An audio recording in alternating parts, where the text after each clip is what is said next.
Welcome back, everybody. It's Zach here, bringing us another fantasy football video. And this one I'll be going over the final 7 games in Week 11, just sort of going through each player that I think is fantasy relevant and telling you what I expect from them this week, whether or not they should be in your fantasy lineups, and just generally how I feel about that game going forward. So, of course, this isn't going to cover everything. If you guys do have any specific start-sit questions, let me know in the comments below. Beyond that, the other previous 7 games were covered in the video that came out yesterday, so if you were looking for one of those games, go watch that video. You'll have everything you need there. And yeah, should be a lot of fun. A lot of good football. I think these are like the better set of games, like the first 7 games. Still some good games there, but these 7 games like should be a lot more entertaining. Have some really fun matchups there, and I think there's a lot to talk about. So yeah, let's just get into it here. Starting things off, we've got the Rams at the Patriots. For the Rams, Kyren, Kupp, Puka, they're going to be auto starts every single week. Not a whole lot to go over there. I'd sit Stafford in this one. I don't think the Rams will need to score a lot to win this game. Makes Demarcus Robinson really not someone I want to play either. So it's Kyren, Kupp, Puka, nobody else for the Rams. For the Patriots, Ramondre, a solid running back 2 here. The Rams' run defense was really good last week, so I don't want to completely ignore that. But they've been beatable enough. Ramondre's getting a ton of work. You're still going to play Ramondre here. Just don't expect him to go out there for 102. Probably going to sit all the Patriot wide receivers here. Nobody's really established themselves enough for me to trust it. If I had to go with one of them, it would still be Demario Douglas, but I really don't like that. I'd prefer to sit all of those guys. And then if you do need to play a pass catcher for the Patriots, Hunter Henry is an option as a decent tight end streaming play. The Rams have given up the 8th most points to opposing tight ends this season. Hunter Henry is involved in this offense. I'm streaming him in 2 leagues where I have Trey McBride, so have him on bye. I'm playing Hunter Henry this week. I think that's a situation where I'm playing Henry is okay this week. Next up here, we got a really fun one between the Ravens and the Steelers. Should be a really great matchup there. For the Ravens, Lamar, Derrick Henry, Mark Andrews. All 3 of those guys feel like must-starts for me. And yeah, I'm including Mark Andrews in that. Isaiah Likely hasn't practiced yet this week.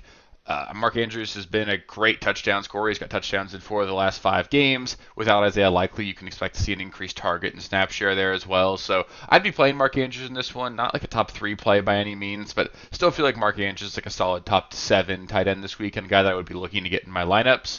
Other than that, for the Ravens, Zay Flowers, he's a wide receiver 3. The matchup's not great. I'm still probably playing him, especially in full PPR, but it's just tough. Obviously, it's sort of like boom or bust for him. The game script sort of seems to get out of hand for him a little bit. Like, it's just tough. He's not always a necessary part of the game plan there. Rashad Bateman's been really involved. Deontay Johnson at some point will get at least a little bit more involved in this offense. Maybe it happens this week against his former team in Pittsburgh, but even still, I'm still probably playing Zay Flowers and no other Raven pass catchers. For the Steelers, Russ is a great streaming option this week. The Ravens are the 2nd best matchup in the entire NFL for opposing quarterbacks. They score a lot. They give up a lot of points. So Russ is a guy that I would actually be looking to stream this week. He's been a top 10 quarterback in 2 of his 3 weeks so far this season. I think you can start Russ this week. Najee Harris is a low-end running back 2 for me.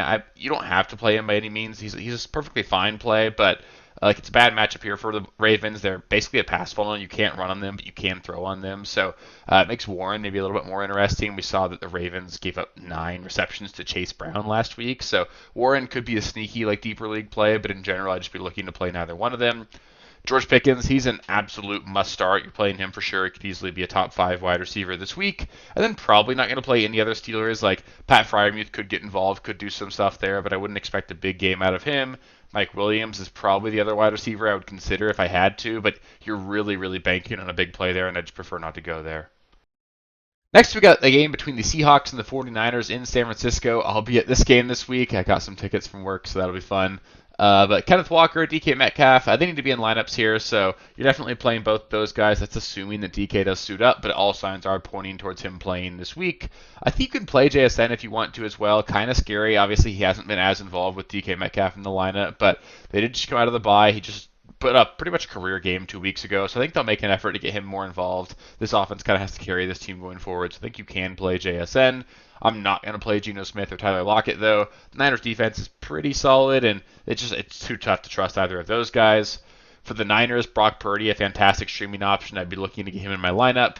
Christian McCaffrey, Debo, George Kittle, they're all 3 must-starts in this one. And then Jawan Jennings, Ricky Pearsall, both solid flex options here. Between those 2 and the 3 stars in this offense, somebody's going to really disappoint us. Maybe 2 of them will, but they're all definitely in play as solid options. It's just going to be tough for all 5 of those guys to come through on a weekly basis. Regardless of that, though, I'm still probably okay playing every single one of them this week. Next, we've got a game between the Falcons and the Broncos. Tough setup here for Atlanta. The Broncos are a really solid defense, and it makes it tough to do a lot, especially through the air against them.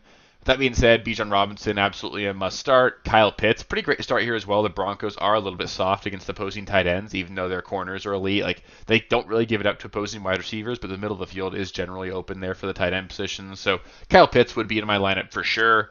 Kirk Cousins, I wouldn't really be looking to play him here. This Broncos defense, like I mentioned, it's legit. This is going to be a game that probably won't be as high scoring as you want it to be. So I don't expect like a huge game here out of Kirk Cousins. Drake London, Darnell Mooney, probably going to be in my lineups, but the matchup is really bad here. You're probably going to see Patrick Surtain shadow Drake London. You're hoping for a touchdown to sort of bail you out there. I wouldn't expect this to be a game where London goes out there and puts up 150 yards and 2 touchdowns. It's just not a matchup where it feels like that is in play, so I wouldn't really look for that, but Darnell Mooney feels like an okay start as well. He won't have the Surtain shadow, and he's been awesome, so you can play both of them. Just don't expect either one of those guys to put up like career games this week. For the Broncos, Audric Estime would be the running back that I would be looking to play if you needed to, but I'd rather play none of them. Like, it's tough to just immediately trust Audric Estime as the workhorse in this offense. Gotta remember, he didn't catch a pass last week, went 14 carries for 53 yards, it's sub 4 per carry. It's not like Estime looked great last week. He wasn't even good for fantasy, ineffectively a workhorse role, so I don't want to play him, but if you're really, really desperate, I guess you can. Outside of that, for the Broncos, Cortland Sutton feels like a fantastic play. The Falcons' pass defense is pretty soft. Sutton's been actually really, really solid since he put up a 0 against the Panthers just like 4 weeks ago, or against the Saints 4 weeks ago. But yeah, Cortland Sutton, he's in your lineups for sure. And then Bo Nix feels like a solid streaming option here as well. Again, this Falcons' pass defense is a little bit weak. Bo Nix has been playing awesome, so I think you can play Nix as a solid, like low-end quarterback 1 option this week. Got another really fun game here. We got the Chiefs at the Bills. Probably not going to be the barn burner that we've seen between these two teams in the past, but still obviously a fun matchup between two really good teams. For the Chiefs, Kareem Hunt, Travis Kelce, those two feel like must starts. I can't imagine benching either one of those guys. DeAndre Hopkins feels like a low-end flex play. This Chiefs offense has not been fantastic. They've honestly been pretty underwhelming, and it's just tough to trust any of these like ancillary pieces. Hopkins is the wide receiver you're going to play if you're going to play one of them, but he's by no means a must start. Probably not going to play any other Chief, though. I don't want to play Patrick Mahomes in this matchup. Don't want to play Xavier Worthy. Nobody else. It's going to be Kareem Hunt, Kelce, and then maybe Hopkins, and nobody else for the Chiefs.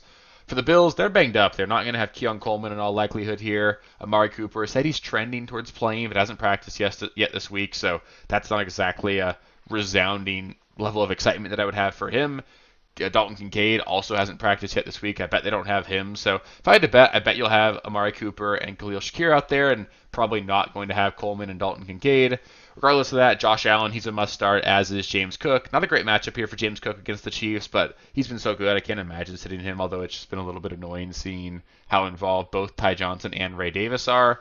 Amari Cooper, he's a solid wide receiver 3 if he plays, like a low-end flex play, really, more than anything. But like, we haven't really seen him do a whole lot for the Bills yet, but he should be really necessary if Kincaid and Coleman are out, so I think you can play him. Same thing with Khalil Shakir. Like, they're going to manufacture touches for him. He's a really safe play in full PPR. And then if Dalton Kincaid is out there, I think you can play him. The Chiefs are a little bit weak against opposing tight ends, but it doesn't feel like a great play. Like, he's playing hurt in this case. Hasn't been great at all really this season, and the Chiefs defense is really good. So I wouldn't want to play Kincaid, but if he plays, you can use him as an option if you need to. Next, we got a really fun game here between the Bengals and the Chargers on Sunday Night Football. For the Bengals, it's pretty easy. Joe Burrow, Jamar Chase, Chase Brown, all three of those guys are in your lineups for sure. I would be playing T. Higgins in this one as well if he's active. If he's not, I think that makes Mike Gesicki a solid play. He's been a lot more involved with T. Higgins out. Obviously, last week kind of sucked. We saw Tanner Hudson sort of steal the spotlight there. Gesicki's the main pass-catching tight end in this offense. I know Hudson was really good last week, but if you're going to get cute with a Bengals tight end, it would still be Mike Gesicki. For the Chargers, Justin Herbert is my favorite stream this week. He's been absolutely fantastic since their bye, averaging over 260 passing yards per game. The Bengals' offense is really good. Their defense is really bad. This game should be a really high-scoring affair, and I think Justin Herbert's going to be pretty good. So I'd be playing him as probably a top 10 play this week. J.K. Dobbins, he's a running back 2 for me. I wouldn't expect a huge game here. The Bengals aren't great at stopping the runs, so you could see a big game there, but Gus Edwards is stealing some touches. You probably need a touchdown for J.K. Dobbins to make you super happy. Vlad McConkey, Quentin Johnson, they're both solid flex plays for me. I think that at least one of those two probably has a big game. Like I said, I think Herbert's going to have a really solid game here. He just sort of spreads it around, though. Like, if you told me Josh Palmer ends up with a big play, if you told me Will Dissly gets really involved, I think, Justin Herbert's really good at putting up 250, 300 yards and not really seeing any of that turn into like a lot of production for his wide receivers. So it's tough with those guys, but I'd still be looking to play them as solid flex plays. And then Will Dissly, he's a solid like low-end streaming option if you need him. Again, this is a good matchup here against the Bengals. They're really soft against the tight end position. Dissly has been really involved so far this year, so I think you can play Dissly. Just again, he's not the kind of guy that's going to go out there and give you 100 yards and 2 touchdowns, but that's not really what you need. You just need 5 for 50, and I think Dissly could give you that this week. Then the final matchup of the week, we got a battle for Texas. We have the Texans in Dallas against the Cowboys. Nico Collins should be back in this game and should absolutely just return to your lineups. He was the wide receiver 1 before he left with his injury. I'm not concerned. They were clearly very careful with him. He missed 5 games, so he should be back to full health at this point. I would be playing Nico for sure. That does make me more confident in CJ Stroud as an option, although he's been horrendous. I'd get worried in this game that maybe the Cowboys can't keep up, so then they just don't need to throw the ball. So he's a low-end streaming option. If he does do well, it'll probably be because he puts up like 2 touchdowns in the first half. I wouldn't expect this to be a game that's very competitive the whole way, though. Tank Dell, low-end flex play here. Nico's going to take a stranglehold in this offense. Again, I am worried that it'll be a low passing volume game for the Texans. So you don't need to play Tank Dell, but you can if you need to. Joe Mixon absolutely needs to be in lineups. It's a great matchup here. The Texans should win this game pretty handily. For the Cowboys, Rico Dowdle, he's a low-end running back too for me. Not a great matchup at all, but they did finally come out and say they're going to feature him. They're not going to do any more of the running back by committee crap and getting the ghost of Dalvin Cook or Ezekiel Elliott in there. It's going to be the Dowdle show, so at least he should have all the volume there. He's been pretty solid for this team as well. So Dowdle, I think you can play. I just wouldn't expect a huge game out of him. Jake Ferguson, he's a desperation tight end play. You're going to get peppered with targets, but they're not going to be very high value targets. I wouldn't expect a huge game there, but he could, again, 5 for 50. I could see that happening for Jake Ferguson. And then CeeDee Lamb, solid wide receiver too. The Texans defense is good, but CeeDee's going to probably have a 30-35% target share. Not going to be high quality targets. I don't think his odds of scoring are very high, but he's such a talented player. There's no way you're sitting him. Just don't expect him to go out there and put up one of his signature big games this week. So that'll do it for the Week 11 starts and sits. Of course, if you do end up with any specific start-sit questions, just let me know in the comments below. I'll be happy to give you guys my feedback there. Sunday morning, I will maybe be going live. We'll see there. Again, like I said, I was going to be at that Niners Seahawks game this week, so we'll see what my morning looks like. I'll let you guys know Saturday if I'll be able to make up or give you guys a live stream that this week. But other than that, though, we'll obviously cover a weekly recap. We'll have waivers after that. We do trade videos, start-sits every single week, so stay tuned for all of that coming up in the future weeks. Make sure you subscribe to the channel so that you don't miss any of that content. If you haven't already, please do give this video a thumbs up as well. If you made it this far, I hope it was helpful for you. And then other than that, I'll catch you guys next time, guys. Good luck this week. 4 weeks left to get into the playoffs. Let's go get some wins. Peace, guys. Thank you guys for watching. If you haven't already, please be sure to subscribe to the channel, like the video, check out these other videos here if you haven't. If you want more content, please feel free to follow me on Twitter at RealSteelFFB. I'll be more active on there as the season goes on. Thanks. Catch you later.